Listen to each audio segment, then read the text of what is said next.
G'day everyone, welcome to Brushes with Beck. Today's video is on a commission piece that I recently completed for a friend. Now this piece is a cat on Canson Mi-Teintes paper. I worked on A4 paper for this piece using the faber-castell polychromos pencils and the Derwent drawing pencils. Now this piece was really challenging for me. It was a black and white cat, so both challenging fur colours, especially the black. I haven't worked with black a whole lot. And in addition to that, because this cat has actually sadly passed away now, the owners only had very limited photos of their cat, which meant the reference photos that I had for the back of this cat for this pose didn't have a lot of detail in them. So it made it extremely challenging for me to try and get these blacks accurate and try and get in that detail, so I had to really push through on this one. But I think it came out pretty good in the end. Now, the lighting in this video, my lights do reflect off the pencils a little bit, so it is a bit sort of glazed as we move further into the piece with that light reflection in the bottom left corner. But I will, insert the finished piece at the end where, with the light not giving that reflection, so you can see what it actually looks like. So this piece had a lot of black in it, and I did quite struggle with it, especially since Canson Mi-Teintes is quite a gritty paper. So there is that texture that comes through, and I was using a light grey, so a lot of that light colour did show through a bit. But I basically went in and layered in all sorts of different colours just to try and get those blacks nice and deep. I used green, purple, blue, maybe some browns, I think, like Payne's grey and all that sort of thing, before adding black as sort of the final layer over those different colours. And in some areas I even went and reworked those blacks, adding in more colour before going over them again when I thought they weren't quite rich enough.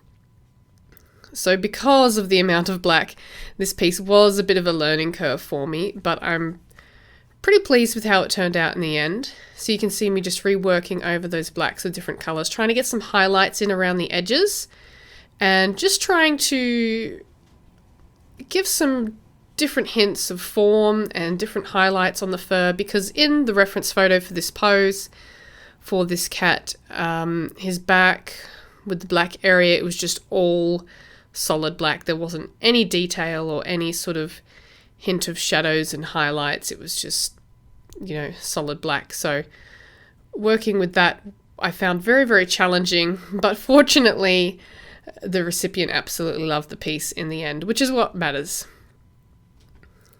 So working through those black areas, like I said, greens, browns, blues, purples, even a bit of red. I can't remember what red that was.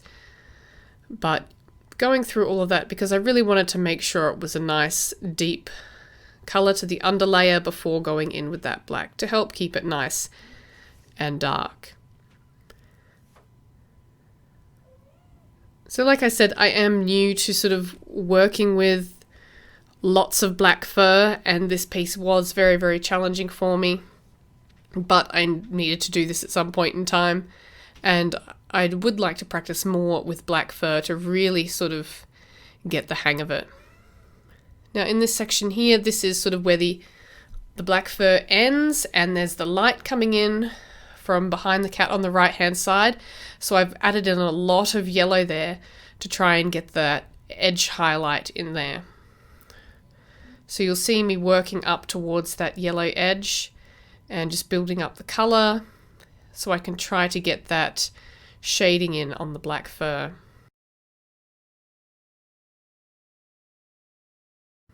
And I think that actually worked out really well. I was able to get a lot of detail over it. The polychromos black is great for detail, and I also used the Derwent drawing black to get some really deep blacks in there. And then having that subtle yellow highlight under the black fur there was really sort of just enough to show that there's a highlight there without being too bright on the blacks. Just working through some of the piece. I found that as I worked through more of the piece, I had to go back and rework some areas to make them look darker or give them a bit of form and definition. And that's fine. You know, it's good to look back at what you've done and decide, you know, does it fit in with the rest of the piece? And that's something that I'm still working on. Working through that tail there, going about it the same way I've done the rest of the cat.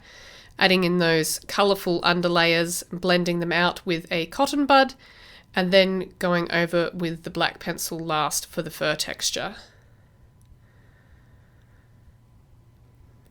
And I love the little highlights in the tail there. I think they turned out really, really nicely. So now moving on to the white fur of the cat. This white fur isn't very white at all. In the reference photo, there's a lot of blues and yellows and all sorts of things. So I'm trying to get that in and only using sort of white for the very brightest edges. And I'm adding a lot of colour into those white areas before I go in and add any fur texture in. So just trying to get an idea of form and where different things are, and adding texture in with the Derwent Drawing Chinese white. That is a wonderful, wonderful pencil, that one. And this Canson Mi-Teintes paper takes down layers beautifully, and it's easy to work over. Now in this little cheek area there that I've just done, you can see I've left some little strands of white fur and worked around those. It's because there's a few little flecks of white fur on this cat's face. I had some closer reference photos of his face for details of his markings, which is really helpful because otherwise I would have gotten them wrong if I'd used the pose reference for his face markings. So it enabled me to make sure I got those little flecks in by working around them. Otherwise I wouldn't have had them in quite so brightly. So moving in over the head, once again we have some more black fur here. So this is sort of like a black hood, as most cats, you know, black and white tuxedo cats tend to have black over the top of the head. So working in those dark areas, and there's a lot more light on some areas of the head than there is on the body. So getting in those yellowy areas for the highlights and adding lots of colour in before going in with texture. I think I'm using Payne's grey there to start to add in the texture before I go in with the black to really add some darkness and pop to it. So this was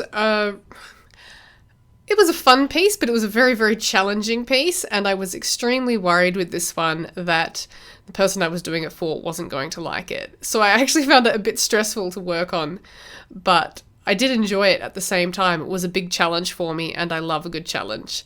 So I always learn something along the way, and, you know, there's no, you know, as I push through, if I make mistakes and push through them and learn something new and how to correct those mistakes or what to do better next time, that's all part of the process for me at this stage. So I really, really enjoyed working on it, even though I was stressed about whether they were actually going to like it or not. And that's the one thing with commission pieces, that you do have to get it looking as accurate as possible for that recipient, because they know that animal so well that if it looks even a little bit off, it might not look quite right to them. So I was very stressed about having it look accurate for them so that they would be happy with the finished result. Just working through details on the head there. So just working through those ears, as I've said, and I added in the little fur tufts first so that I could work around them and preserve the lightness of those tufts, and then work the dark areas in. And once I'd done that, I sort of was refining a few details here and there, going through the piece, remembering I needed to finalize the nose a little bit, and just, you know, a few highlights, shadows, little flecks here and there before I added in the whiskers. And the benefit of this Canson Mi-Teintes paper is with the texture that the whiskers go over the top quite nicely, even in those black areas, as you can see. So there's the finished piece. This was a big challenge for me because of the black fur. I hope it was beneficial to you in some way. I know I didn't go into an in-depth explanation of this, but you can at least see my process. Thank you very much for watching. Leave a comment down below if you enjoyed this video, or give it a thumbs up. Please subscribe to my channel for a new art video every single week, and I'll see you next time for another video. Stay creative.